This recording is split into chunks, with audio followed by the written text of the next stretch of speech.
Hey, welcome to Guitar Knobs, the guitars, gear, noise, and nonsense podcast, hosted today by these knobs. Tony Dudzik, Pick Guardian. Jared Brandon wound pickups. Brandon is hot tonight. Hey, everybody, this is Todd Novak. We are super happy to have you along with us for this ride of the Guitar Knobs podcast, the podcast where we feature boutique builders of guitars, amps, pedals, and other guitar ephemera. And occasionally we have something awesome and someone awesome who is a contributor to that world in a different way, such as a musician. Today in our studio, we have Jeff Schroeder of the Smashing Pumpkins. And Drew Foppe, tech for Jeff Schroeder of the Smashing Pumpkins. Yeah. all right. Yes, so we are super duper excited. Wherever you're listening from, we hope that you hang out for the whole show. We know you probably will because it's good stuff. Make sure, if you can, check us out on Spotify because we are there now and we want to drive our numbers up. I also want to make a quick call out wherever you're listening, on Spotify, on Stitcher, on iTunes, or whatever. If you could give us a good rating, I would greatly appreciate it because it drives our numbers up and it makes it aware to those who may not see it at first glance, which gets more people involved in the show, which means more people are contributing on Facebook groups and whatnot. So you're helping to build the community when you give us a good rating. I'll put it like that. How about that? That's beautiful. You like that? All right. Positivity is a good thing in this day and it age. is. So It is. let's. And if you have a gripe, just send me an email. Don't No. Send it on the back of a $20 bill. Right. Yeah, exactly. That's a great line. I like that. Yeah. I like that.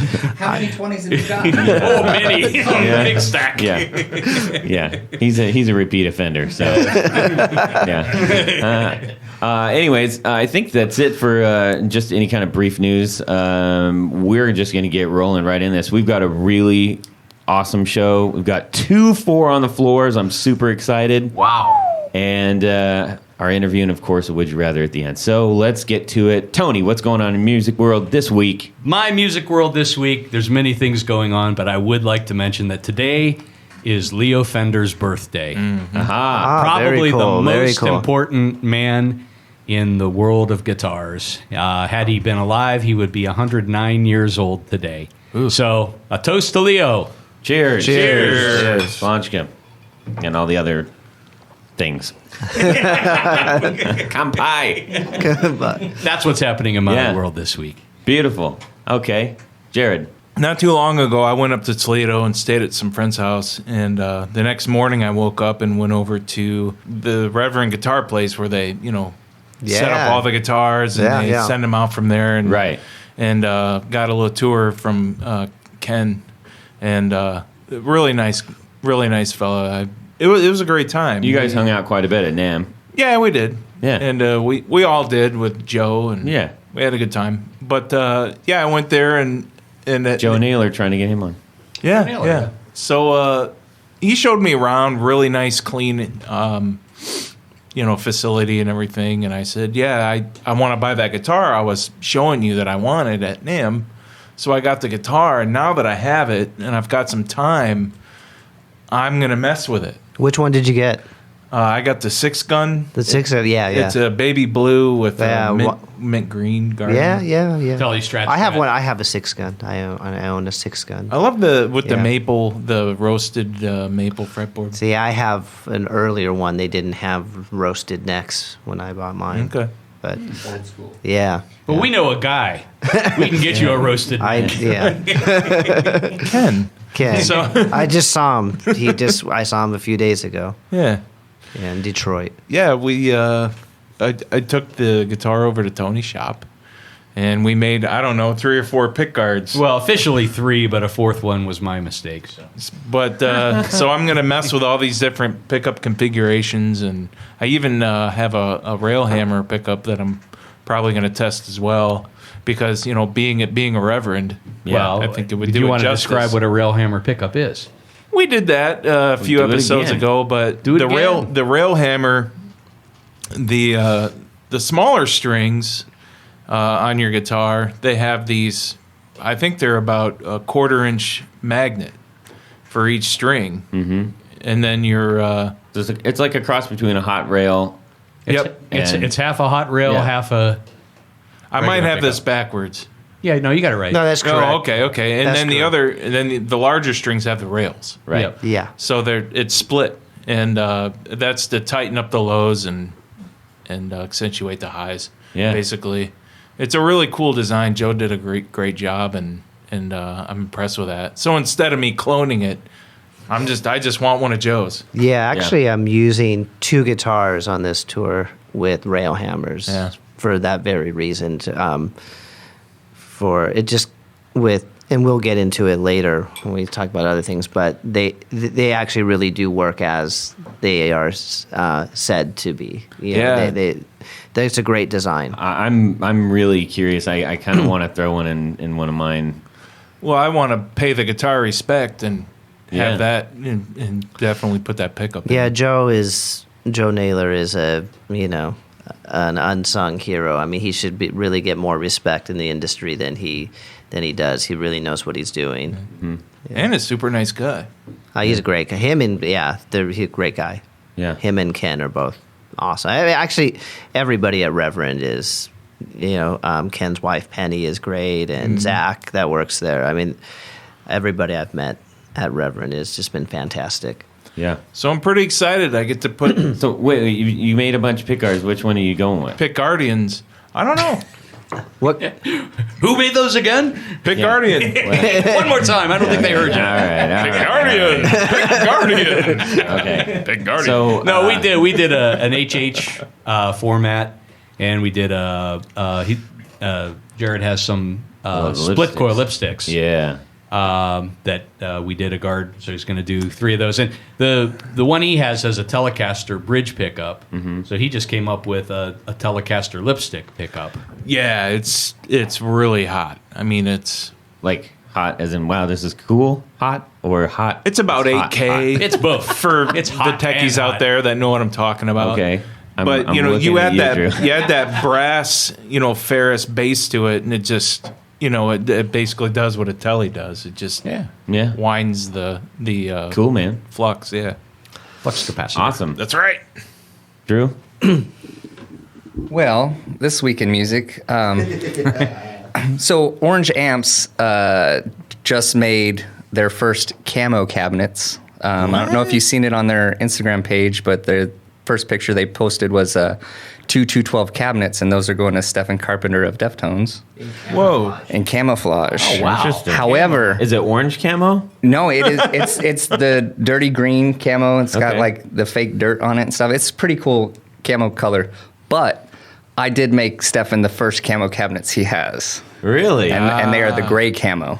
So I made him 412s, but he's been asking Orange for a really long time to do camos, and they finally got the supply in to do it. So I don't know if they're doing a limited edition or even if I'm supposed to be talking about it, but I saw it online, so I'm talking about it. I'm sorry, Orange Are and those Alex. I'm sorry. lacquered fabric or is it No, Tolex? it is Tolex. Okay. It has the standard orange grill, and it's just the green, dirty camo Tolex. Nice. You can play it out in the woods, and no one will know where the Yeah, sound's it's coming. like I can't even see them. They're like, where are those cabinets? I see grills. That's it. Like, Are those guns or speakers? I don't know. That's cool. So, but yeah, I thought that was a pretty cool thing of Orange to do. They always do some cool colors. I've had work for a bunch of bands that we do weird random colors, and like they did like purples for Madonna, then the white, and then they make white black. They'll do pretty much any custom shop color that you want.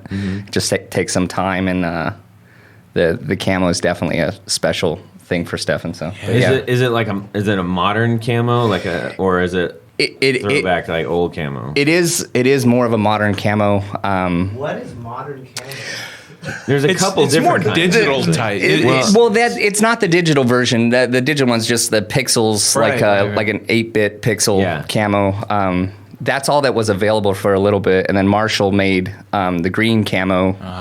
The old Vietnamese type. Right, but they had bought pretty much the whole world supply of it because they did a limited edition of the MG series and a bunch of stuff. That's smart business. Yeah, so that was hard to find, and then when I was asked to make some cabinets, I couldn't find any green camo, so I found this other camo. It was called Gray Taco is the name of the camo, and it's weird. It's black, white, and but gray, I was just right? like, tacos, it can't be bad, right? So we went with it, and I know it turned out great. But the camo orange used, you can check out their Instagram page, Orange Amps.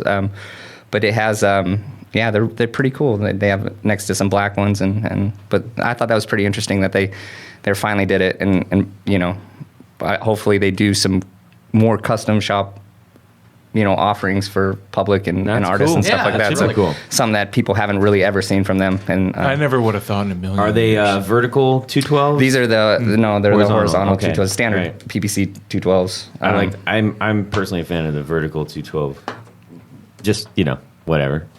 Yeah, thanks, Todd. Oh, you're welcome. We'll put you down for one of those. Everybody asked, what's your personal preference? Awesome, Jeff. How about you? I had to think like how long has a week been? Yeah. We just got in from Canada. We were there for a few days, but I have to say I think it's technically a day over a week, but I'm gonna say it was in my week. Sure. We played Madison Square Garden the other night. No big deal. Yeah, and so obviously that was a kind of a career highlight for myself. And one of the many things that we're doing in the show is we play Stairway to Heaven. And kind of true to form, it's not very deconstructed or anything. And so I actually, I play the solo in it, and to be able to play the solo Oh, geez. of in MSG, sold out MSG. It's like 1973. Yeah, I have to. It was like, I was like, wow, that was pretty cool.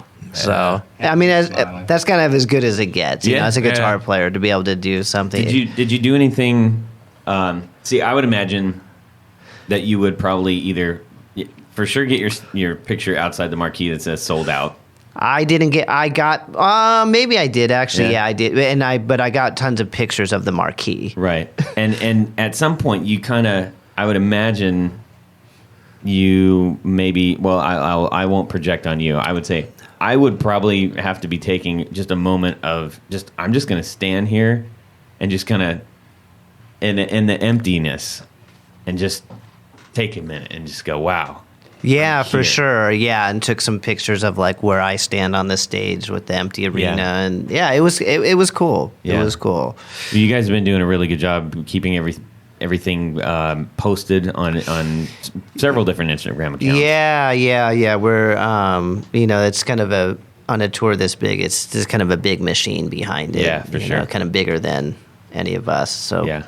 People who are paid. So you mean you're not? No, we do. Instagramming No, like I do. No, we all do. But I mean, Live Nation sends teams around. They kind of show up every few days and take photos, film stuff, Right. and it's been great. To be part of that sophisticated of a marketing machine. Takes the pressure off. Yep. Yeah. Okay. Well. Hey, Todd, what's yes? happening in your week? Yeah. Yeah. Me? Oh yeah. You. Let's not leave you out. Does anyone remember laughter? Did you play at Madison Square Garden? Every night. Every night. Every night. I've been resetting on my pedal board a little bit, and those are the loudest tall boys ever. My ears were just like, I may as well. Crazy. There we go. All right. Let's see. So I was just I'm always rejiggering my pedal board, and I have not been really happy with so I just switched amps, and now I'm playing a Black Magic, a Super Black Magic. Now, And- is that like a I would say if it's just by the name alone, I would surmise that it's like a Fender type of amp. It's no, and yes. It kind of, to me, it feels like it straddles like right in between a Vox and a Fender. Yeah, it's an Okay. EL84. Okay, Yeah. which is okay. And they spell magic Magick. Yeah. So It's you know it's good. Supported. Yeah. Apparently, they call it the Jimmy Page amp, the early Jimmy Page amp. Now, now he used a Thunderbolt. Hey, I see I'm not doing that the type marketing for type of black magic. I Right. see. Okay. So I had to readjust all my stuff because I was going out of a little 14-watt 6v6 head, and this one sounds very different, which I like. I was missing the mids in my other one, so I brought up the mids, but my dirt boxes, I've been like, now it's all different, and I'm trying to dial it in. So last night I was working on the show for the 4 on the Floor for Jennings guitars, and I said, wait a minute, I got the one that I made. I haven't tried that on this amp. Holy mackerel, it sounds good. Yeah. God dang, it sounds good. Well, that's good. Yeah, so So that wasn't money just thrown away. No, that was good. So I'm excited about that. So that's what I did. Excellent. Dang dong. Cool. 1, 2, 3. 4 on the floor. Cool. So my updated 4 on the Floor is I'll start with something that was on the last one, which is kind of a mainstay. And again, I take it. It's in my rig now. I have one on my home pedal board, and I take one to the studio, and it's on the New Pumpkins. I don't know what to call it. It's I guess we're going to call it a record. It's not really an album because How do you address that? we didn't mean. Because this is very much taking a sidetrack. We didn't mean to record an album. We were supposed to record one new song, Right. Solara, which you have right there Right. on the computer screen. And then it turned into ended up recording 8 songs. But it wasn't meant to be an album. It wasn't, those tunes weren't put together with the idea of like, this is going to be a collection of songs. We just wanted to present Rick Rubin a bunch of songs so he could choose what he thought would be the best one to kind Sure. of reintroduce this new era of the band. And then he was like, wow, I really like 8 of these songs. Why don't we just record all of them? And so we kind of just went with the energy. And so it will be coming out, and it will be coming out all together, I think, on one record. EP. It's longer than an EP, but it's Here's anyway. your chance. Coin the term. I mean, It's an Trademark EP. it. yeah, money. Extra long. Who cares? EP. Yeah, who cares? But Yeah. Eventide Album. H9 is We got on you. that. Okay. And I used it. I programmed some stuff for actually Billy and James, so we all ended up using it. Really? So yeah, because I'm kind of the only one who knows how to use like the. And for So reference, when you're using that, I mean, are you using it like driven by an iPad or? I use the iPad. Yeah. Yeah, I know it's like so not rock and roll to be like let me get my iPad out and dial you in a sound, but It's it really 2018. it really is the easiest way Yeah. to get a sound. So that is and I think the last time I said I probably had the Line 6 M9, but now that has been replaced by their new HX effects, which is just basically a stomp box modeler. I use that at home. That's definitely at home. I'm not using it in my touring rig, but Billy actually is. He's using the HX effects as his. It's actually his only pedal. Wow. So all his solo sounds, all the phasers, distortions, fuzzes that he's using are all coming from this Line 6 HX effects. Okay. Yeah, and that is on the new record as well. I use that on a few guitar parts. It's great too. A new thing that I'm using in my current rig that we use every night is the Spaceman effects from Portland. Zach from Portland, he is become kind of a friend, and but he just came out with the Mercury 4, which is a pedal that he's done in the past. But I think he's up to version 4, and it's basically it's kind of a boost pedal that has a germanium boost, and as you turn up it can be just dB, but also you can turn up kind of the gain, and as you can add more of like the germanium diode, and it kind of definitely colors the sound, but in a way that you'd So it want has to a do. special knob just for the diode. Yeah, That's and cool. and also has like a high and low cut, some dip switches that you can add more high and cut low end, whatever, all that kind of stuff. And it's just typical of like if you open it up and look inside, his work is impeccable. It's clean, all point to point type of stuff, and just super musical. You know, everything he does is very musical, and it color. Like I said, it's not a transparent boost. It's definitely a color boost, but the way that you want it to. Perfect for kind of pumpkin scads, that kind of, because it's not consistent. You know, because it's germanium. It's a little bit, depending on how hard you hit it and stuff. So as a guitar player, it's one of those things that you're looking for that kind of reaction, right. You know, and so I'm reacting off what the pedal's giving me and whatnot. So I like that. I really like that a lot. That's cool. Yeah. And then my last pedal that I'm using is a Electro-Harmonix Synth 9, which has become a main to every night. Have to use that pedal, and it's cool. It's a really cool pedal. I originally got the Mellow 9 to replicate Mellotron sounds on the guitar, right? And because I'm not a very good keyboard player, and so at home while recording and stuff, I'd want to be like, oh, I wish I could have like a cooler keyboard part, but I'm so bad at actually the keyboard that. So I got the Mellotron one. And then I liked that so much, I decided to get the synth one. And now I use that, like on Tonight, I play a lot of the string parts. Sure, the opening. Well, we play it through the whole song. I'm playing, me and we actually have a keyboard player, but we're covering all those string parts, and I use the Synth 9 to do all that. And it's cool. Yeah, it's cool. And there's some the way we route it is different. We're not really running it into an amp, but we can talk about that later. But it's a cool pedal. Nice. Well, just for reference, I just pulled up your original one, and at number 1 you had the Line 6 M13. Yeah. At number 2, the Catalan Bred Belle Epoque delay. And I believe at that time they were just releasing the new one. The Deluxe, which I haven't tried yet. Yeah. And then the Eventide H9 and the Tone Freak Naked Overdrive and Pineapple Boost. And I'm still using I'm using the Tone Freak buffer on my current rig. Yeah, his stuff is great too. I mean, Tone Freak. It's gonna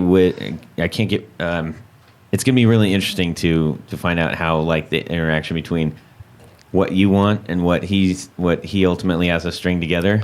Drew here.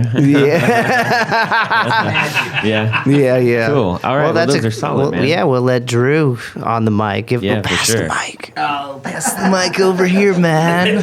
Thanks, bro. You're on. Okay, so 4 on the floor for me. I'm a huge fan of Billy Gibbons since I was a little kid, and he's used the Ex Bandora pedal by Big Sonic for a long time. And I remember seeing a photo in a magazine, Guitar World or Total Guitar, one of them, and then he had 9 of them stacked, chained together. And I was like, wow. I want that. It looked cool. It had like, a dog head on it, and it was all in a stand. I was like, that's what I want. I don't care what whatever. That's what I need.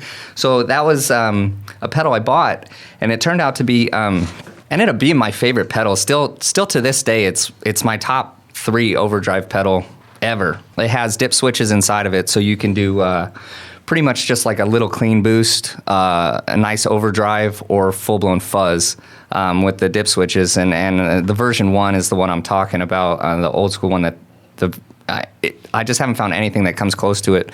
It's mellow and subtle, and then it can get gnarly as well, all in one pedal. And then when you stack them, they stack perfectly with each other, so you can have 2 set is just can't use 10 though. Only 9. Well, now you know why he had so many. Yeah. He had each one with the dip switches, set different ways. When you have all of them 9 on fuzz, I guess you get a pretty gnarly fuzz. So I'll take it. He's a reverend. He knows that. Yeah, but that pedal is incredible to me still today. I still search Reverb to find really good versions, and usually they're only in Japan that are the ones that are in really good condition. So I do try and stock up on those just in case, because if that pedal were to go out, I'd have to have a replacement. I have 4 of them. But 5 more to go. 5 to go. Yeah. I'll talk to my wife about it. I'm pretty sure that's a no. I'm cool admitting that. Well, second pedal on my 4 would be the JHS Angry Charlie pedal. They're out on, I don't know what version they're on. They might be on just version released 4. a new one. Yeah, I like version 2, followed by version 3, and then they have a Andy Timmons signature model. Right. But I like version 2 the best. It doesn't have a separate mid control. It's just 4 knobs. But it is a hot-rodded JCM 800 basically in a box, and it's screaming. They do a Charlie and an Angry Charlie, but the Angry Charlie has just a little bit more grit and a little bit more output. You can run it at 18 volts for a little bit more headroom as well. But that pedal works really well with other overdrives as well. So if you're into stacking pedals, which I really enjoy doing, just for random tones and options, the Angry Charlie is a great pedal for that. You mentioned that you didn't have the mid, right? It's a sweepable mid. It's not a separate mid that they added on version 3.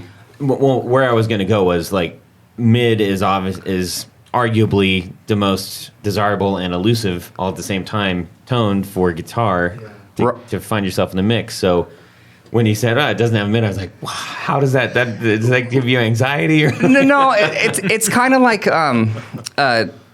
it's just a sweepable EQ control, basically. tone. Yeah, they have kind of like a tone cut knob and then a sweepable EQ, similar to a vintage orange amp. Okay. Or even like Black Star has like their knob, which kind of takes you from 6L6 to L34. Yeah. Kind of darkens American, it up. Yeah. British. American, So British. it's kind of like a parametric EQ. Almost, yeah. And to be honest, I don't even know if it is. It may as well be. But it depending on the guitar, you can set it, and it works with any guitar. You know, it doesn't make any guitar sound super thin unless you really want it to. But it is pretty versatile as far as, single coils, humbuckers, P90s, hot pickups. It's a screaming overdrive pedal anyways. Gain is incredibly succulent, and we like It's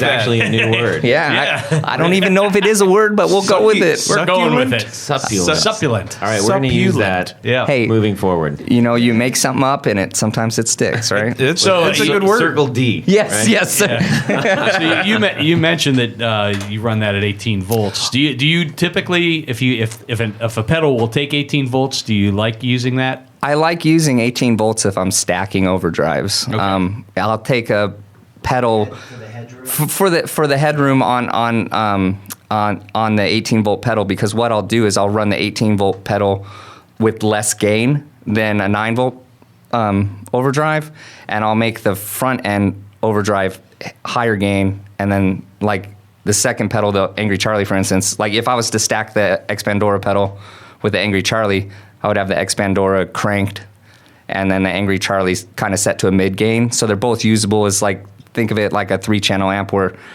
the JHS Angry Charlie would be your second channel, and then X Pandora would be your third channel. Okay. And then when you put them together, it's your fourth, an untapped region of gain that no one really needs, but it's fun to have. Right? So, Okay, I need It's also nice to know it's there.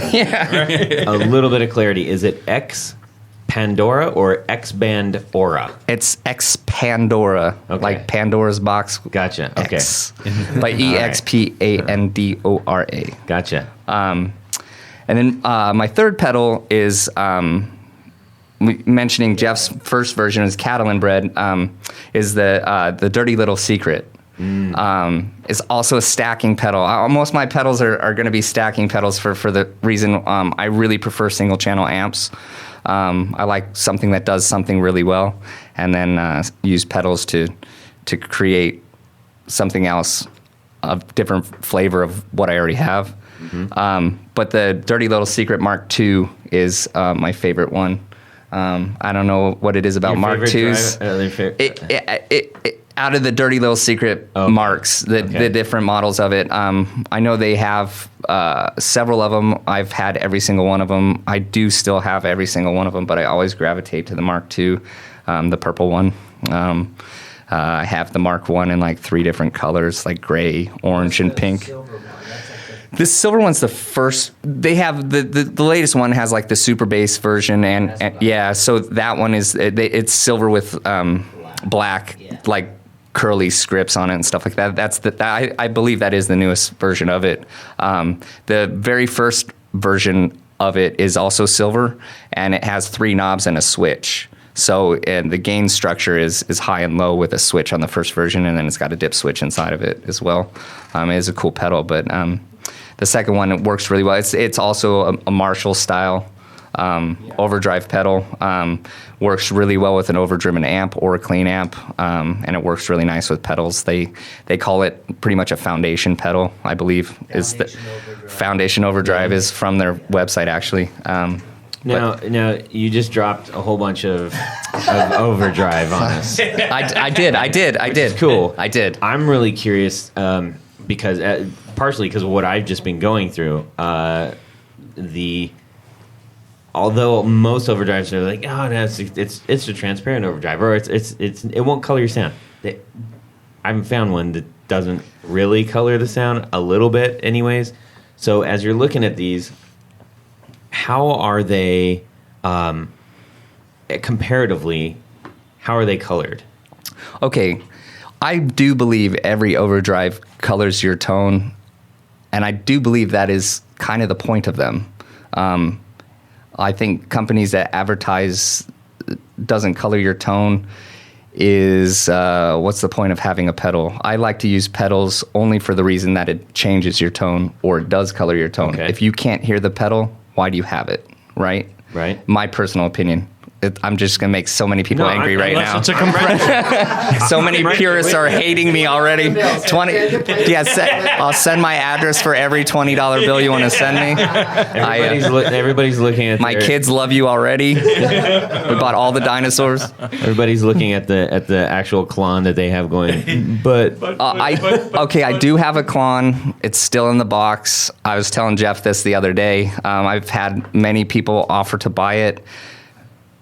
Never been opened. I turn it on every couple months just to keep the parts with voltage on it. I will offer you $100 cash money right now. 100 Canadian, I'll take it. so we're just in Canada. Yeah. But no, I have the silver version with the pony with the short tail. Yep. Still mint in the box, and I remember buying it for $249 brand new. That's insane. And it just wasn't for me. And I know, again, I'm getting all the haters. Only reason is because I like an overdrive that gives more. Like, right. it is a great pedal for... Just stack them. It is, but it has too much mids for me. Yeah. In the grand scheme of things. I like more of the, I'm going to say, classic rock / pop variety, anywhere from like Led Zeppelin and Jimmy Eat World, stuff like that, to play. So the tones I like are kind of gritty. They're very mid-heavy already with the guitar. P90s are my favorite pickups. Naturally, so, yeah. I don't need any more mids in my tone. I think Klons are for people who play Strats or Les Pauls. Yeah. With humbuckers, I play Les Pauls with P90s. I already have that mid boost. So doubling it with a Klon never worked for me, never worked for anything I was trying to achieve personally. But I do use Klons with artists all the time. So, but I do have one I will be putting up for sale soon. My offer stands. You're gonna put your kids through college. Yeah, it could be. I think I saw one up on online for, I don't know, like over $3,500 now. Yeah. They're ridiculous. Well, they're But it's a thing. It can the argument of like that's bad or that's wrong, and I'm not saying that's what you did, but it's out there. People are like, "What? That's not right." And I was like, why can't it just be a thing? Well, like, that's why not? the whole thing on the KTR is the slogan on there. This hype is not my fault, Yeah. and it's true. It people love it or hate it, and then I don't either. I'm on both sides of the fence because I work for people who love it, and I work for people who don't love it, and my job as a tech is kind of to steer an artist in the direction that their search for tone is headed. I can't. It's not. I'm not really in charge of steering them away from what they want, because what's the point in that? Like, I'm hired to, facilitate a end goal for the artist. So I try and help them use whatever it is, if it's a clon or anything, to get them to where they want to be sonically. And so I use everything. Like, I don't have a problem with using the clon, so don't hate me. I'm sorry. Well, I think since you're not using it, it would make a wonderful end of tour gift to your guitarist. Yeah. and this is true. And I will send him the link to the Reverb site. And That'll be on Sotheby's. May the odds forever be in his favor. He gets first dibs then. He does. I'll put a buy it now link. He can have first dibs. 2-hour window. 2-hour window. Okay. Hey, Jeff, it's showtime. I know you go on in 10 minutes, but I just posted it, man. Yeah, we'll give you the call-in number for Christie's auction on that one. So. But I have the fourth pedal I have, and most of my other pedals I really love overdrive pedals, but I actually have an amp company, and my fourth pedal is something I make, and it's selfishly, I made it for this reason, because I stack overdrive pedals, but I designed a pedal that is passive, and it's an input attenuator, and it has fixed switches and a knob, basically controlling where you would turn down your volume knob on your guitar. Let's say you have a cranked overdriven amp and you love the tone of it, but you need a clean channel, and you like the tone with your guitar on the volume 2, or sometimes even 3 or 4. You can get the pedal to that level without changing the impedance or mudding it up as lowering your volume. It keeps your input the same as far as impedance, and depending on what volume knobs you use, I can put a different pot in it or whatever. But it's called the Gentleman pedal, and I use that pedal to cut overdrives. So I use overdrives to, obviously give me gain, and then I made a pedal to cut the gain, which is so you get the tone you want. And you get to keep the hearing too. Sometimes, yeah. Everybody's a winner. Hey. But I have. What's the pedal called again? It's called the Gentleman pedal By Foppstar Amps. Foppstar. Yeah, Foppstar. Got it. And I have artists using them right now. The Moody Blues ordered several of them. They're out on tour with them right now. Jeff has one. He was using it for a little bit in rehearsals, and then realized we needed way more channels than 2. So yeah, but Moody Blues. Yeah, so there's some classic guys who were using their volume knobs for their tone, and the kind of pedal I made was perfect for them. I didn't even know if they were going to like it, and I sent them one, and their tech actually reached out to me. He's a good friend of mine, and he's like, I want to get it in their hands, and then he's like, they loved it. We need to order a couple more. And I was like, I got to make them real quick. Yeah, so I try and make stuff off in hotel rooms and stuff like that. So, nice. Yeah. Now, where do you put that in your chain? I put it first. After a tuner. After a tuner. I like guitar straight into a tuner first, if possible. Just pure signal, and especially I've seen people put overdrives first, then a tuner, because of the buffer it has in the tuner. I've seen weird stuff like that. But different strokes, different folks. But I prefer putting a tuner first. Especially if it has a buffer in the tuner, which most tuners these days have been adding buffers into them, like the TC and even the new Bosses and stuff like that, the Walls of Craft and stuff. But I think it helps having the tuner first with a mild buffer. Right on. You mean you don't use clip-on tuners in a live situation? I'm not even gonna lie, but I love watching Mark Agnesi on Instagram when they do the snark close up. Sorry, Mark, but I love it, man. It's like dun dun dun. There's the tuner of shame. Yeah. So, but yeah, I'll use those. Whatever. I have a ukulele out on this tour that I actually use the snark on, because it with the low end from the PA, it's passive, and sometimes it doesn't doesn't have enough volume, so I'll cross-reference with the snark just to have it. And I have the TC Polytune clip-on as well. So yeah, right. They did do that. yeah. So since I'm already using TC stuff, I use that to cross-reference That's everything. the tuner I'm using. Yeah, I love it. That's great. I dig it. Man, oh man. Well, that's it, everybody. I know. Tune in next time. We haven't even got it. We haven't even started yet. Come on, let's talk stuff. me anywhere. No, I know. that was fantastic. I loved hearing about it. I got about a million more questions for you, but we'll save those for You're gonna have to. later. Drew's gonna have to have his own episode. That's what I've been actually advocating That's here. not a bad idea. Legitimately, Bring legitimately, I would love to have you on as a just a standalone guest, and so we can share a little bit more about like what it is like from a guitar tech's standpoint. talk Especially about your True amps. Let's talk about his yeah, amps. and his amps and his pedals, all the stuff. All right, hey everybody, we're still here. Barely hanging on. Those were outstanding 4 on the floors, and I'm happy that we did one each. So thank Good you guys stuff. for doing that. Yeah. Good Super stuff. solid. Okay, on to the meat of the show. We have Jeff Schroeder and his guitar tech Drew.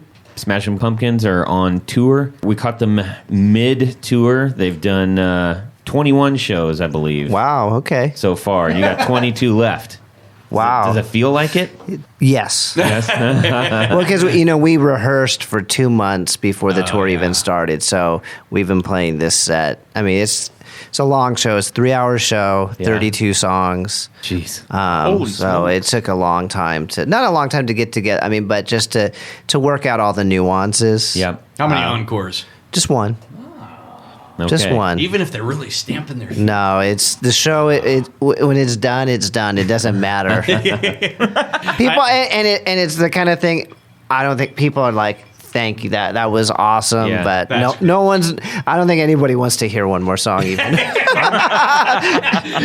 I'm actually a little bit surprised. I mean, we're going to go into all kinds of stuff, but this is top of mind. So, I mean, Pumpkin's music is a lot of, I guess people could characterize as a lot of, it's very heavy on the power chords, or seemingly so. yeah, kind of yes. Yeah.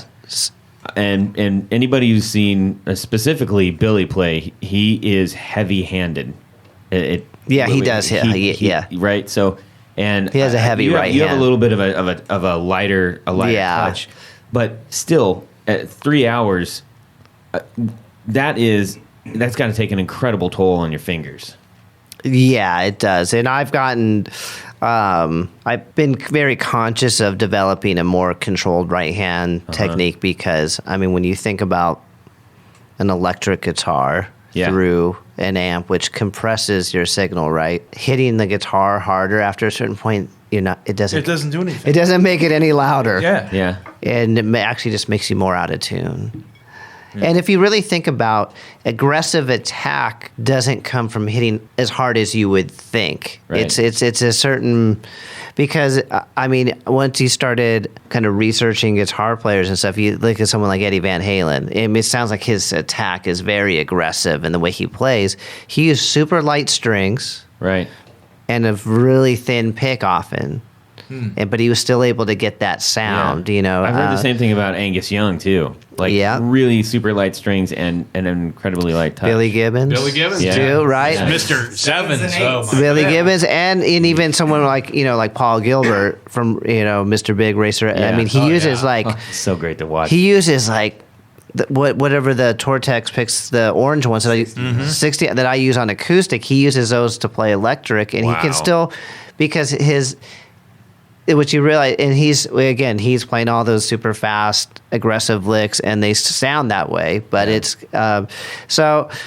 I just learned to try and find some type of medium, just to save my hands, because my hands were especially my index finger on my right hand was just getting torn up. Sure. Yeah. Sure. Now, you mentioned that you were doing jazz lessons on the last show. Oh, yeah. And I've watched you. You posted several things, in session. I would imagine that has probably contributed greatly to that control. Yeah, well, my teacher Tony. Shout out to Tony. I think I gave him a shout. Tony's in the house. I think I gave Anthony. Yeah, Anthony, totally. And he's a good Jersey kid, but he's a Brazilian descent. He's not actually Italian, but he's Brazilian, but he got the bringing the Jersey vibe to Chicago. So he's really Anthony. Yeah. But he has a very, like from the first time he watched me play, like a sports coach, he's like, hey, what's going on with your left hand? What's going on with your right hand? Let's start doing some exercises that to where you can get more control, more articulation over just the kind of the physicality of playing the instrument. So, right. Yeah, I would agree that that's something that's been a positive. Just kind of going back and looking at basic fundamentals. Typically, I've seen you play not necessarily really high, but maybe higher than most, I guess, quote unquote, rock musicians who tend to play a little bit lower. I mean, I used to play it low, but then, after a while, just like, I don't care. I just want to be, because just to have better technique, you have to play the guitar a little bit higher. Yeah, for sure. It's just, you can't. Well, and you just can't play certain things, or you're going to hurt your hand if if you have the guitar really. But some people get away with it. I just can't. Yeah, I just don't. And I have like long arms and stuff too, but I just can't. Like it's just I hurt my wrists, and it's just start getting old and. And the dynamic dad shorts, and you just don't care anymore. As soon as you go on stage with the white New Balance, then the dad shoes. Comfy. It's a 3-hour show. My feet start hurting. Tell me about it. Yeah. Well, I would also think that the dynamics of the stage, both I think you and James have sort of a similar. Almost more cerebral approach on stage, where you've got Billy, the banshee up front, and so you don't have to carry that extra weight. No, and I think Billy kind of thinks of himself like he's kind of more in character on stage, than that's kind of part of his thing. It's like he's like a more of a Bowie thing where he's acting out a certain persona. Well, that's an interesting point, and we won't linger here a little bit, but it is one of the things that, as a fan, and everybody's fans of different music, when you see somebody who is actually playing the music that you really love and appears to be as into it or more than you are, that just raises everything. It really does just heighten the whole experience and gives you an actual connection. I think a visceral connection to the music. Yeah, for myself personally, from a fundamental standpoint, my first job is to just play good. Yeah. Play great. Right. And I'm not going to run around and act like I'm into it if I'm not. And if I am into it, then I will do that stuff. Yeah. It has to feel authentic to me. I can't really go through the motions up there. But like I said, the first thing through my head is just to try to play as good as possible. Right.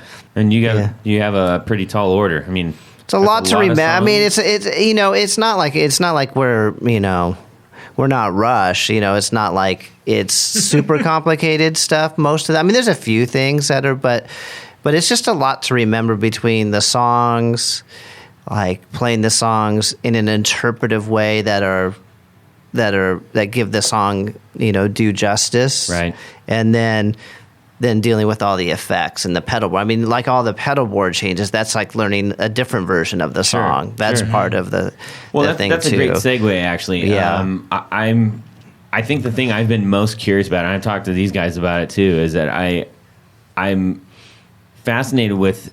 We discussed this on the first one a little bit, but you're having to play songs that you weren't necessarily part of at their origin, right? Sure. Especially this tour. I mean, in previous tour, I played on the records that we toured on, but this one where it's all stuff where, when James was in the band. Right. Yeah. So you're having to do that and to craft your style, your nuances in with something that is already pre-existing and having to be, relatively true to that. Yeah. Coupled with all the gear that goes with that that you wouldn't maybe necessarily have been using before. Too. Sure, So sure.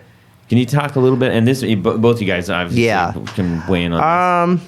Like in terms of certain songs that we play just like the records, because that's kind of how people want to hear them. And so it's just about kind of divvying up the parts with what makes sense, and Like Cherub Rock or who can play it well, who plays which part. Not necessarily the best, but as Drew will tell you, I mean, I improvise every night.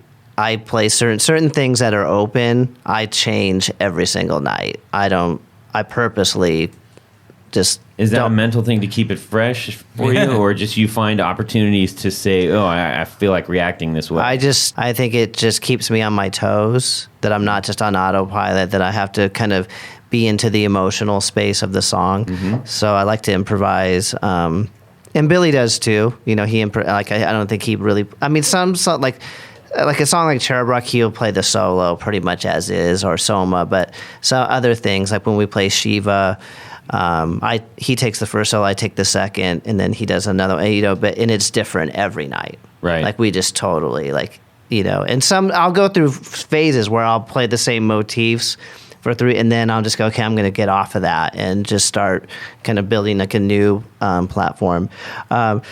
So things like that, so we're playing it kind of like the record, but then we open up interpretive space.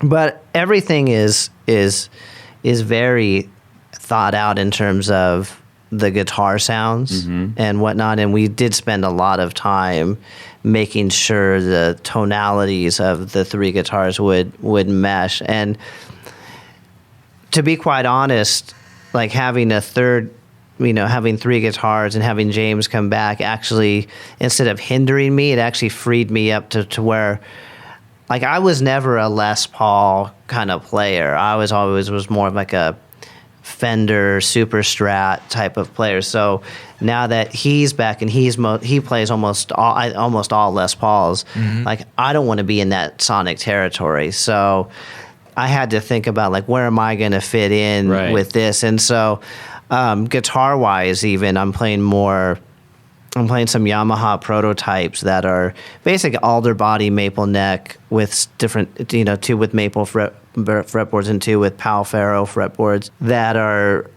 a little more like it's like a more mid-focused, high gain kind of jacked up sound, because I wanted to.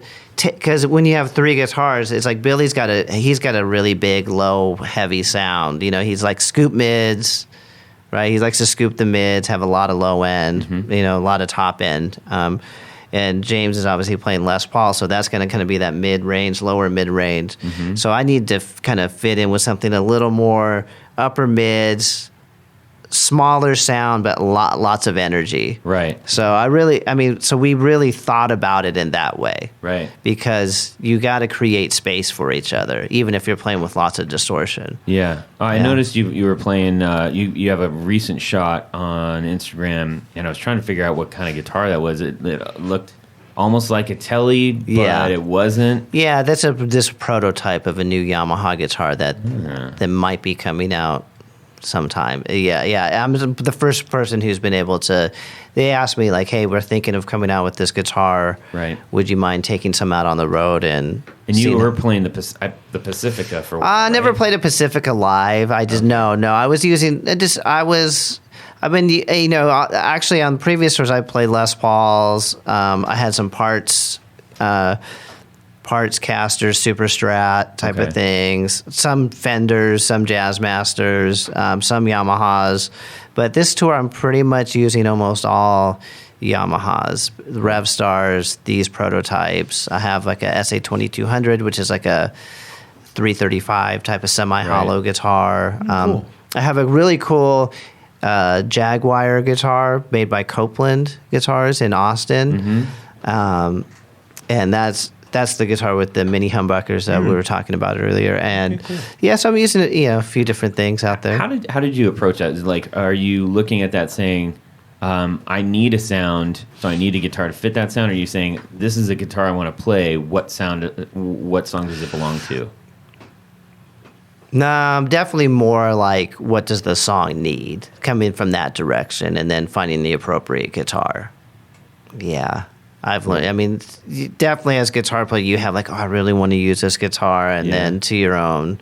But I think over time, I've been in this band 12 years. I kind of know what's going to get the job done, and so when I first joined the band, I really wanted to play. I wanted to be like Rick Nielsen and play different guitar in each song, just because I have a guitar tech and I could do it. You know what I mean? I don't have to do it.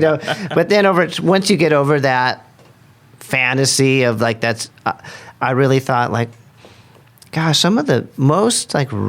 I know it's not but when you think about a lot of really good guitar players through the years, like even like say like someone like Jimmy Page or Brian May or David Gilmour or Eddie Van Halen, They got the one. They pretty much stick on one guitar the whole, and there's a reason for that because to get really even one guitar that sounds great, that's a feat in and of itself. And so I think that, and then it becomes a thing like the necks, the body, like everything feels the same. So I wanted to design a guitar that would kind of do all, knowing what I would have to play, and finding something that could be consistent over the whole set. When Yamaha asked me like, hey, we have these prototypes, basically just you can put whatever electronics you want in it. I kind of knew with a certain pickup configuration over years of playing around with stuff that would get the job done. And then so now I play most of the set on one style guitar that have the same exact neck dimensions, same bodies, same tremolos, same pickups. And that, because when I pick up the guitar, I want it to feel the same. Yeah. Even if I have to, because I'm forced to switch because of tunings. Sure. Yeah. How much are you involved in that early discussion, Drew? Well, swing the mic over to you. It started with a phone call, and he's like, so I think I can do this whole set with one or two guitars. And I thought, okay, cool, man. That's when you raised your and I was like, yeah, cool, like one or two colors, or I wasn't sure what he meant, and making your job easier. Yeah, I was like, cool, man. Yeah, totally. I'll come work for you. Yeah. No, but I think we're up to. I think we have 14 guitars now. But that's it. This is the least amount of guitars I've ever taken. Yeah, it's the least amount he's ever taken because we are using these Yamaha prototype style guitars. We have currently 4 of them out here, and they are heavily in rotation. We have E natural, E flat, drop D, and I have one that's in E flat with I drop down to drop C sharp. Sometimes just as a floating spare and stuff like that. And 3 of them have trem systems. One's a hardtail. So when you guys are working on that prototype, were you working on it together to kind of... It was all prior to me being around. Yamaha and Jeff have had a long standing relationship, and myself with Yamaha as well from other bands that I've worked with. I've worked with Yamaha since 2012. Okay. So with Fleetwood Mac, Deftones, Shakira, all those bands, I got playing Yamahas, not because they asked me to, because I like their guitars. And more often than not, the artist ends up with the guitars that Yamaha sent me or that I've bought. And Jeff will tell you that because he's currently has one. He stole one of mine. And they sent me a replacement for a guitar that Shakira is playing, a gold Revstar now. That was mine, that I wrapped the first one in gold or whatever, in vinyl. And then Yamaha made her a gold dipped one. But she has the gold vinyl one that I still wrapped. And then so that Yamaha sent me a replacement of a blue flame 720 Revstar with a Bigsby on it, and Jeff was playing the other Yamaha, the SA2200 at hollow body, and I was like, I think this guitar would actually fit the songs better because I think he wants to have a vibrato on it, but the guitar has a trapeze tailpiece on it that they added. So like, hey, just try this, and he's like, oh yeah, I like it. I was like, Yeah, after like 3 shows, I was like, just keep it, man. But as far as the prototype process, that was all Jeff and Yamaha, but they are very much like a Super Strat, and the trims are Goto trims and locking tuners. Good stuff. Some of them have bone nuts, some of them are graphite. Everyone's a little bit different. The certain chambering of the guitars, because they are prototypes, are different. But as far as pickup configurations, they're all the same. And the 5-way switchings. And can you tell a significant difference between the ones that are chambered differently with the same pickup configuration? I think for the most part, each guitar that he has a different character, even though they're same body shape and same neck. The necks have different fretboards. There's some of them are flame maple necks with flame maple fretboards. Others are maple necks with Powell Ferrell fretboards. I think each one has a character. One is specifically bright. One is specifically really thick, and another one is more on the bassy side. Partially due to the string gauge and the tunings of the guitar and the tensions, but more realistically, I think just the woods are so different. They're roughly in the same weight category, but you can tell a difference in within it. It's just a few ounces, but it does make a difference, and that's why I think certain songs sound better in different tunings, which I'm sure he'll confirm on that as far as why he chose what he wanted to play in the tunings. He chose which guitars he would like to play in what tunings. I just set him up for what he asked for. So anything to do with the guitars, I'm just facilitating what he would like to do. So what string gauges are you? So Jeff does know this question, but we play Ernie Ball strings.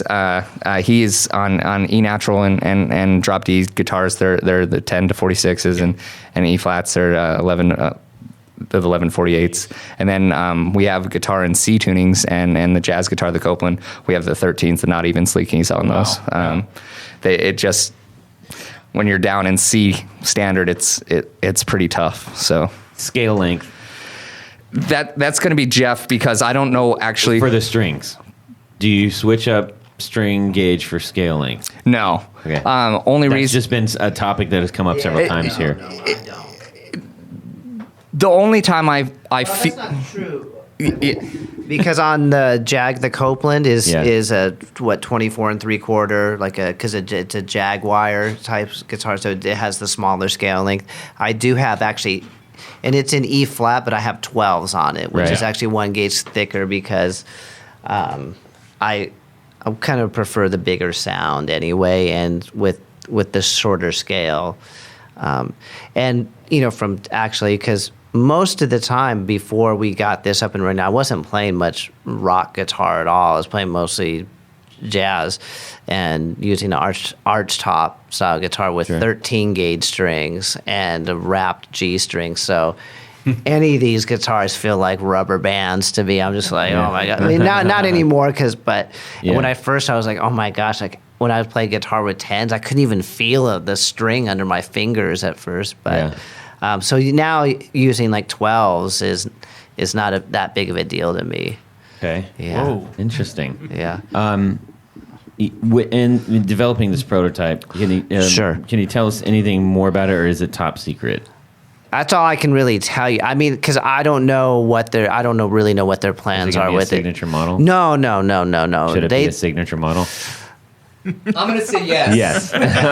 Honestly, the Yamaha is such a great company, and they've been so accommodating to me. They'll make me whatever guitar. So I don't care about having my own model or anything like that. Yeah. I mean, and I'm kind of just ripping off other people anyway, like that. I mean, I think people of that type of configuration of the humbucker and then a single coil size pickup in the front.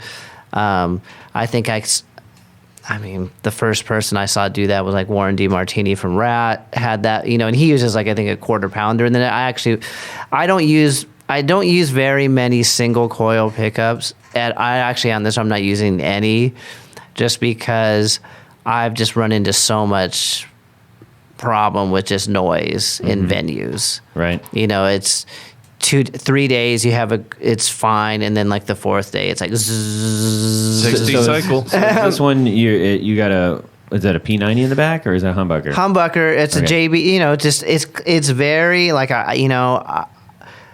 I wanted to go with like those sounds that I kind of grew up hearing, and I think as you guys know, that I think the Seymour Duncan JB is probably the most sold pickup ever. Yeah. Like second, non. PA. Yeah, well, what pickup? I don't know what you'd call it. No, it's just a high gain. No, but I guess a pickup that doesn't come, that didn't normally come on a guitar. Right. Right, no, Like absolutely. standard. Yeah, Yeah. It's 16K. Third party. Yeah, 16K. Yeah. And that's it's just like it kind of just work. It's like for rock band, it just certain things.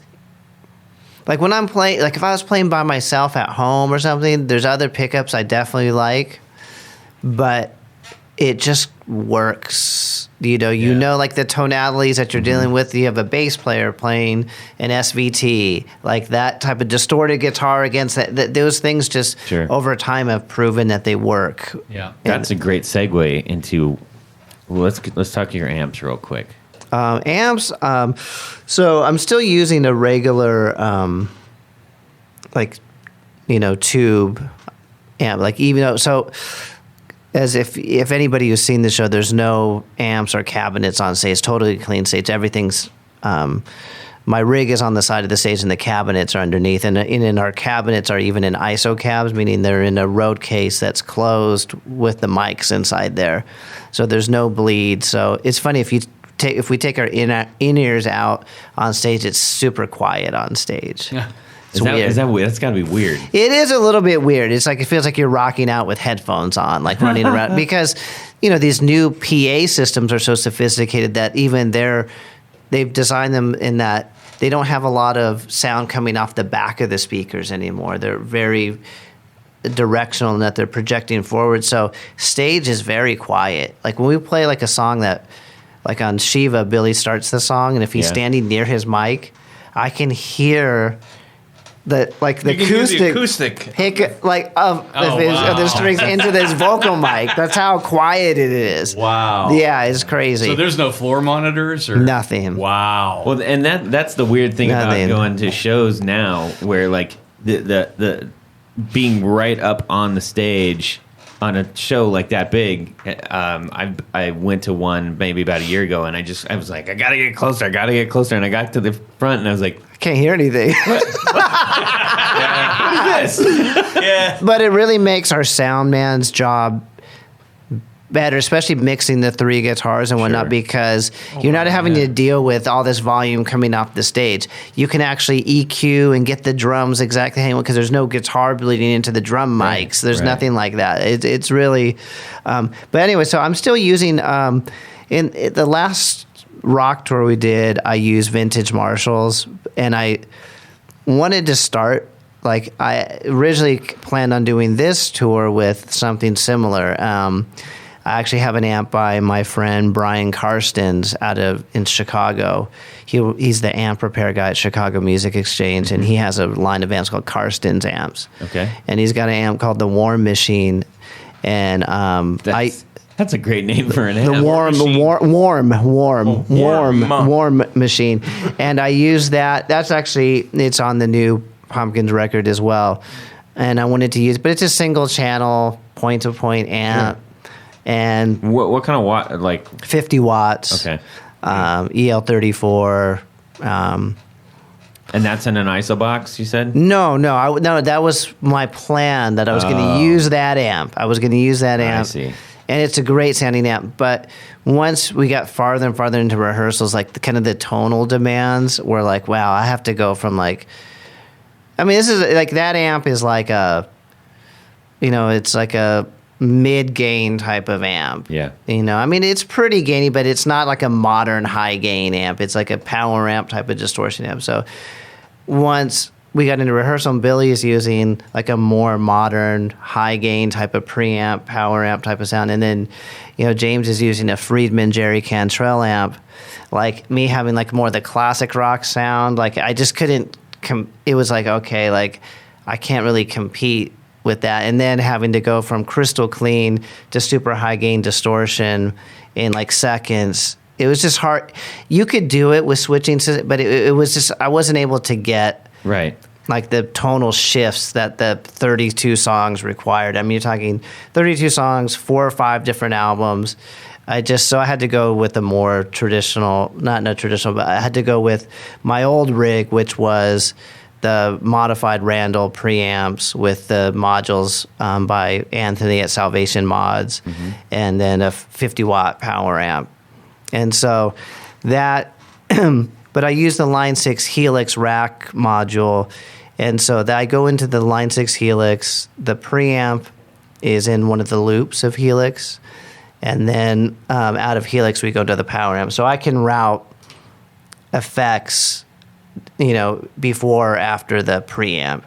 And then in the 3 other loops, we have some of these pedals that I was describing earlier. So I have, basically it's just a hybrid analog digital amp modeling type of system. It really uses, it gives me the flexibility. I can do anything that I need to do. Right. How difficult is that? Because I've seen your board on the floor. He throws the mic to me. I've seen Jeff's board on the floor, and I know that you are using actual pedals. So that combination of pedals and like the Helix all working together, right? How you can't say we did run into some. Yeah, there were programming issues to start with. I mean, we're doing the preamp modules and power amps a 4-cable method with the Line 6. And with having the preamp in a loop, I have it in loop 1. There's 4 loops on the rear of the Helix rack, and each one can be assigned a MIDI channel. So we have the preamps basically a MIDI channel 1, but that way you can move effects pre or post of your preamp. So certain delays sound better pre, certain delays sound better post. So we just kind of move stuff around every day and see where it fits better at each show. But the problem we had when we were first programming it was with the Helix specifically. I know it's been out for a couple of years, but as far as a consumer product to a professional touring piece of gear, it's come leaps and bounds. But there was some coding issues that we ran into with multifunctions of MIDI when we're tapping the full brain of the Helix, because we're pretty much pushing it as far as not maxing out the memory of what it offers, because it has tons of hard drive space that we're not using. But as far as the facilitating the instant memory, we ran into certain MIDI switching that would negate each other. So when you program like 5 things in MIDI, sometimes it would misfire one, and it turned out to be a coding issue. So while we were programming, I was working with Line 6. Eric, we're at Line 6. I was able to call him and say, "Hey, we found this issue here. Can you help us write a script for it?" And kind of they were already working on an update from 2.54 on the Helix to the new 2.60, and a lot of the stuff that we were finding in the rehearsals and programming got added to the new update, which helped us do what we need to do for this tour. So initially there were some issues with most of the programming. Well, not most of the programming, just simple things that we wanted to do that no one had ever asked for. Right. I guess so. No one had written code for it. So everything that is required on this tour, specifically with the Pumpkins, with Billy's using the Helix HX floorboard, we needed to have it do certain things. So to be able to do that, they had to update certain things or fix certain coding errors. But it not even an error. It didn't exist. They had to write it so we could do it. So, gotcha. But they've been great to work with on that, and the stuff works great. The only time it really messes, knock on wood. Until tomorrow night. I'll be the judge of that. I'll definitely be eating my shirt tomorrow. But if if you hit a wrong button, it's gonna go there. There's like Jeff was saying, and when he was learning the songs, I think a lot of the learning the foot switches is almost harder than learning the actual notes to the song because you have to remember that as well. So I'm glad I don't have to push all the buttons. Some bands I do. The only I will say the only thing I wish Line 6 had at the moment, and we've been talking about it specifically, is with the Helix rack specifically, the ability to have a satellite or a second MIDI controller, or because it's powered off of Ethercon, it doesn't have the option to slave. So I can't have a board in my world, which is off stage. His whole rig's next to me, literally next to me. And if I need to edit stuff on the fly, I'll change the mix levels or whatever and save it on wherever we need to in the show. But the ability to be able for Jeff to walk on stage and play wherever he wants, he's kind of, I don't want to say hindered, but limited to where he can be on the stage, even if he's feeling that moment where he needs, not needs, but he wants to go to the right or to the left of the board. He's stuck there, right? Because you're going line in. You're not doing no wire. Yeah, everybody on stage is on cable. So, but it's he's glued to the board. So if and when the technology, I haven't been able to split Ethercon two ways. I tried it. Well, who has? Let's be honest. I literally, I don't think it's possible. I've tried everything. I've tried making splitters, and with the current product, it powers half of two boards. Right. So only half of them will get powered, and I don't know if it's where the Ethercon's sharing sharing a ground that hinders a signal flow. I don't know, but I would like to be able to take a split off of an Ethercon or Ethernet and power two, but I don't think either the voltage isn't enough or the processing power being sent isn't quite there yet. But maybe it is, and I'm just unaware. Well, you just used all my processing power, so nerd power. I will say though, for me as a guitar player, like having and I told Drew this when I wouldn't say like I hired him because I guess in theory I did, but he'd been recommended to me numerous times. Mm-hmm. Like, oh, next time you got to get Drew. So as soon as the opportunity came up, we talked on the phone, and to me, like I'm actually gear savvy. I know I do pretty much all my own programming because I got to know, like, I want to know how that delay feels against the song and all that kind of stuff. But I really do look at it as a relationship between me and my tech. I want him to go like, hey, that could sound better, or why don't we try it like this? Or I really like having that. And you got to have someone that understands like what I'm trying to do in the first place. And I think it'd be shocking to people because, and it's not to get too deep into it, but when you're using like a digital, a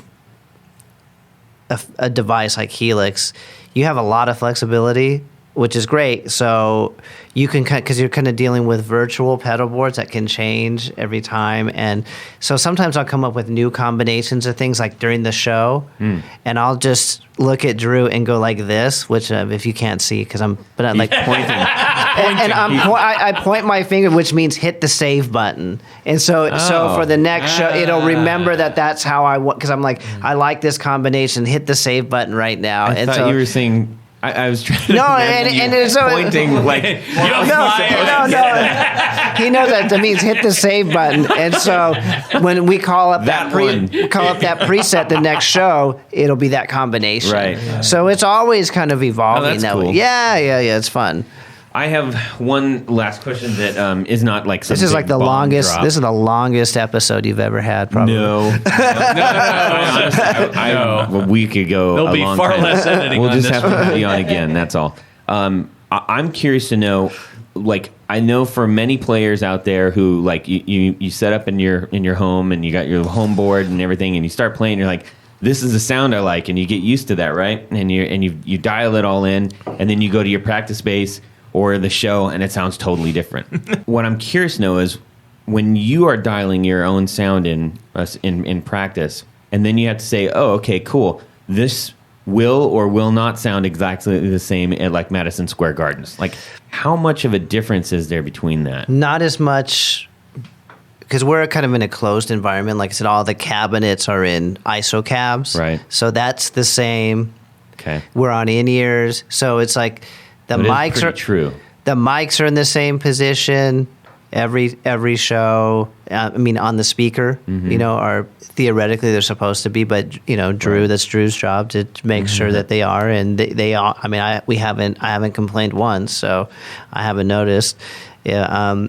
So it's the only difference that you get sonically is you do get room ambience that's collecting the drum mics. Right. And so when you're playing, sound is reverberating off the walls and getting picked up in the vocal. And so if you hear any difference from night to night, it's like what that actual room sounds like. Right. But for the most part, I mean, we don't touch the guitar EQ. I mean, very little. Okay. I mean, or Well, he does, yeah, I mean, or maybe, delays and maybe he stuff, does, and he just know. doesn't tell me. which could be true as well. And then I go, I knew something was, On his phone. So if you do take out your No, but it's monitor- funny. It's funny because, sometimes, every guitar player wants to think like, oh, I got good ears. I can hear stuff that's going on. And, there was a couple of shows where usually if my guitar sounds different, I'll let it go for one show because it's just the room, whatever. I don't start. You have to but if it's 2 days in a row, then I'll be like, okay, maybe something's weird. Because I think if you start reacting too much, that's another thing that I actually learned from my teacher Tony is that, like, just play, man. Just like we've worked hard on the sounds, but you can't get super tweaked. Like, you got at some point just play, and then and so I'll just kind of like, you should know like the timings, the rhythms, how the song's supposed to go. Yeah. Like, just kind of play through it. But there was a couple of shows where I'm like, I don't know, like my guitar, my rig sounds totally different now.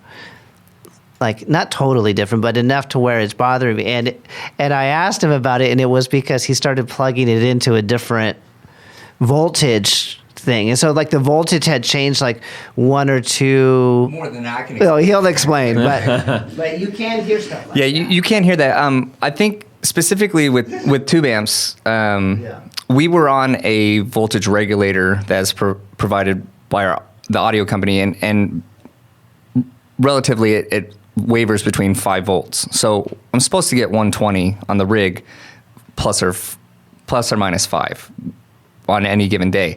And I noticed that consistently the voltage regulator was giving me low power. So I was roughly 115 or 116 when we start the night, but when the PA's on and everything's going, the sound system is full blast, and everything's getting pushed really hard, all the amps and stuff, I was dropping down to below 114, and I wasn't happy with that, and specifically for the gear itself, but because of the tones that Jeff was talking about, lower voltage, the amps got squishy, they got soft, the attack was gone, and he had me brighten up the power amp to compensate for that, and I keep my multimeter plugged into his rig all night so I can monitor true voltage RMS. We use Furman's in the rig, which gives me a visual concept of where the power is, but to know for sure you have to have a meter. It's because we have the LED version, and it's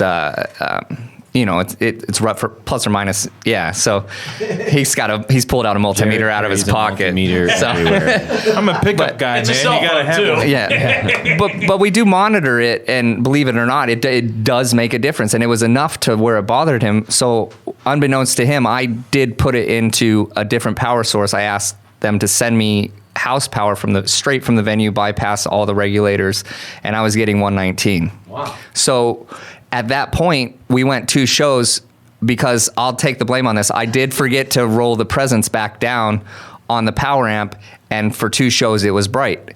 But it was bright in a good way and a bad way. I needed the brightness, but because I had turned up, I mean, it was so subtle. It was and oh so bright. Oh, so shiny and bright. Yeah. It was not even one click of a knob on the presence, but it was enough to, with the 3 guitar players, it was enough to notice that it was too biting. Yeah, James specifically, 90% of the show plays the Les Pauls in the middle position. Really? So Yeah. that is his tone. So, and then Billy has, like Jeff was saying, a scoop mid tone, and Jeff has this powerful mid tone, and then with too much brightness on it, it was on the verge of being brash where it cut too much. Yeah. So I could hear his guitar way too much in the mix, and I specifically have Jeff's in-ear mix because I got used to it. One, a lot of techs will get their own mix to hear things that they want to hear, but I just decided to keep his mix because I could hear the same things he was hearing or not hear the same things he wasn't hearing, you know? So with keeping his exact mix, when something is wrong or different, he's like, did you hear that? I was like, yes or no. Like, you know, no, it sounds fine, or yes, I heard that. So I can be on the same page when it comes to it. It helps me out to help him out. When he's hearing something strange, I can hear the same thing. And you do hear it when you get used to something, hearing this 21 shows in or 22 shows in, Sure. you hear the same things. Yeah, so you can really pick up when something does change. Right. And I did hear it. And I told, and like I said, I will take the blame. It was one click on a presence knob that I didn't turn down when I switched voltage, forgetting that 2 shows ago. I know. Well, and you're I'm getting the fingers over here, everybody. Jeez, Oh, man. Did he say don't save that one?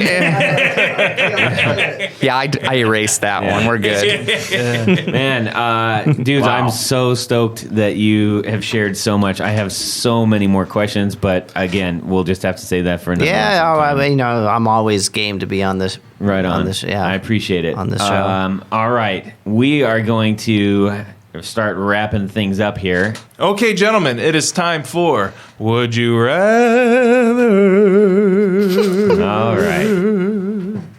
Okay, this week, Would You Rather?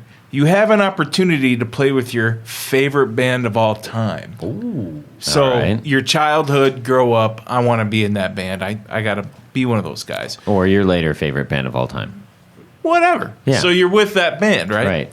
There's no fires or car crashes or No. sales or anything. Okay. Nothing nuts. Okay. So you walk up on stage and they say, okay, here you go. You have 2 choices as far as guitars go. Okay. So and you can play the song with us. All right. Are you going to choose? Oh Yeah. man. Actually, it's not bad. Get to it. Get to it. You have a Gibson Les Paul Custom, white, How many pickups? 2. Okay. Okay. And it's a 70s. Okay. It's creamed out, you know, it's nice. Randy and old. Rhodes. Randy Rhodes. Randy Rhodes. Yeah. Yeah. That's All right, a there great. you go. Does it great come with a choice. back brace? All right. Oh, It my should. God. It should, right? Tony, let him do it. Or what you don't need a back brace for, Uh-huh. are you going to choose the 1952 Blackguard Telecaster? Well, okay. Let's just assume that each song would be the song that you're going to do is right for each guitar, I guess. Yes. Sure. Yes. Okay. So Which one are you going to pick up? Okay. Let's All right. make it simple. All right. Drew, what are you doing? Well, I'm gonna have to choose the Les Paul. I know no one can see it, but I have a Les Paul tattooed on my arm. It's kind of my thing. Yeah. Green. I collect them, so yeah, I have a green 58 or 68 custom, Nice. cool. original green, and yeah, yeah, it's very rare. Wow. very rare. All right. But I would choose Les Paul because but I'd have to switch out the pickups for P90s. B90 guy. Yeah. I don't blame you. Wait a second. But who's? No. I need to know what's your who you? Oh yeah. Say with Who what am I band? playing with? What song? Oh, that's not fair though. That's Yeah, that's not fair. because that's easily. I need to know why you chose that guitar. Yeah. Well, can I think about that one? Can you tell your guitar and then I'll come back to that? Okay. Yeah. I am. You- This is Jeff. Yeah. I'm playing definitely the '70s Les Paul Custom. I'm playing with Judas Priest. And we're playing Victim of Changes. Oh, Victim geez. of Changes. So They're the Telecaster great definitely song. is an inappropriate guitar for that band. Yes. That is a great song. All right. I still need more time. Oh, it's coming to me? Go to Tony. I'm going with the Telecaster.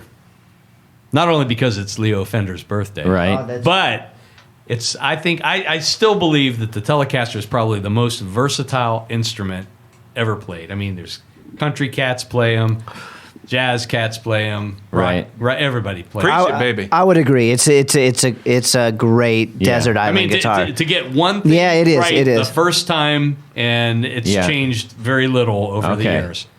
And I will be playing Blitzkrieg Bop with the Ramones. Oh, that's Hey, fun. all right. That's I appropriate. love it. Okay. Oh man, who am I gonna play this with? Dude, why is that even a question? I know exactly what you're going to say. Well, But go ahead. But everybody else doesn't. Okay, 20 years ago when I had a better back, I'm No, definitely that gonna doesn't come into play. Just it's All right. This is fantasy. baby. fantasy. Okay, perfect health.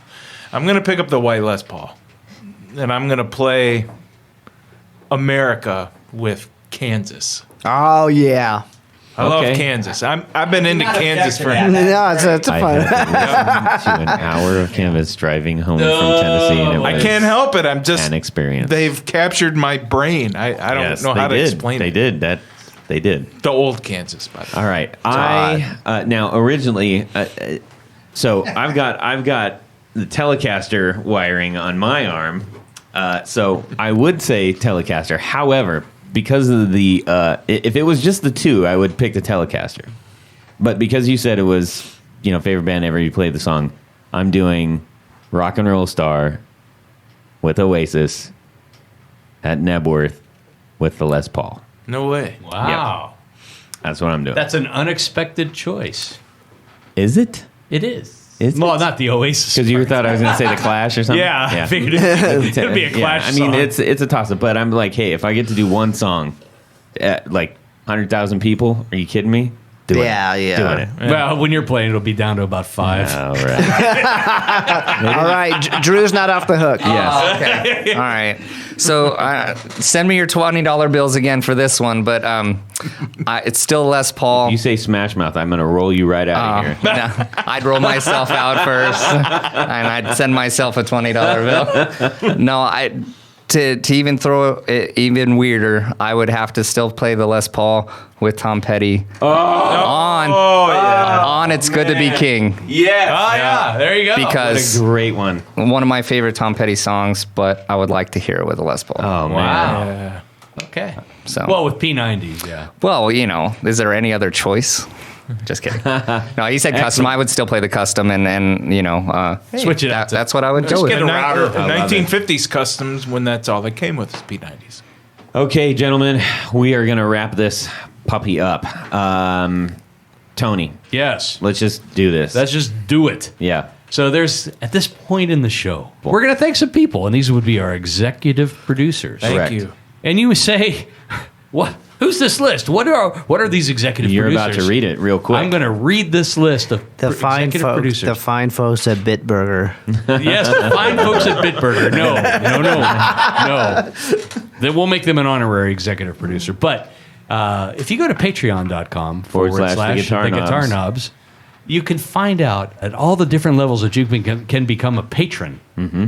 And you get great gifts for becoming a patron. And the ultimate gift is when you become an executive producer. And you get your name read on the thing. Thank you. So without further ado, Yeah. to Todd. I love these names. I would like to read these names from newest to youngest. Yes. That would be Doug Gann, Brad Partridge, Michael Van Zant, Doug Christ, Zach J. Wright, Gary Goodman, and Son Beckett. Woohoo! Darren Gregory, Robert Marfleet, John Anglin, Chris Kearney, Sean S. Oliver Gonzalez, John Daly, Robin Smith, Derek Fitzer, Pete Marshall, Carlos Mancha, Matt Brammer, David Wolfson, Martin Cliff, and as always, Tom Barazin. Tom Barazin. Thank you, guys. Thank So you, guys, Tom. Thank you guys so much for contributing to our show. You keep it going. It impacts our show so greatly. at all levels. Thank you, thank you, thank you. Please do everything you can to go out and see The Who. Not The Who, but The Who. Smashing Pumpkins. Yeah, Smashing Pumpkins. Yes. See Jeff and Drew giving it large ones on Yeah. stage right. Stage right. Stage right. There you go. Stage right, yeah. awesome. And I don't even know what's it. well, it's actually stage left No, it's stage right. from our point of view. No, that's where you house exit. left. House left. Yeah, see, that's House how much I know. stage right. Stage right, house left. Right. Okay. So, anyways, if you, oh boy, yes, get out and see the show. It is. Yes. Come on, Todd. slamming. Keep it going. Keep it going. We got to go to dinner. Come on, keep it going. He's lying. He hasn't actually. We're taping this the day before the show. He hasn't actually seen it yet. I haven't seen the show, but I've seen pictures of the show. And from everything I've heard, Pumpkins. Come on, sounds man. great. We grew up with Yeah, them. it doesn't matter. So, hey, everybody, thank you so much, Jeff, Drew. Thank you guys so No, much. thank Yeah, you. thanks, No, guys. honestly, This is great. I mean, We're honored. Better than sitting in my hotel room. Awesome. Thank you. All right, everybody. Have an awesome Guitar Week. Subscribe. Oh. Well, that's it for these knobs. Please visit our Patreon page at patreon.com/The Guitar Knobs. Visit our website at theguitarknobs.com for all of our past episodes, 4 on the Floor blog, and other good stuff. You can connect with us on social too at our Facebook page and share your gear and stories on our Facebook group. Also, be sure to check out our Instagram at Guitar Knobs. Catch you next time.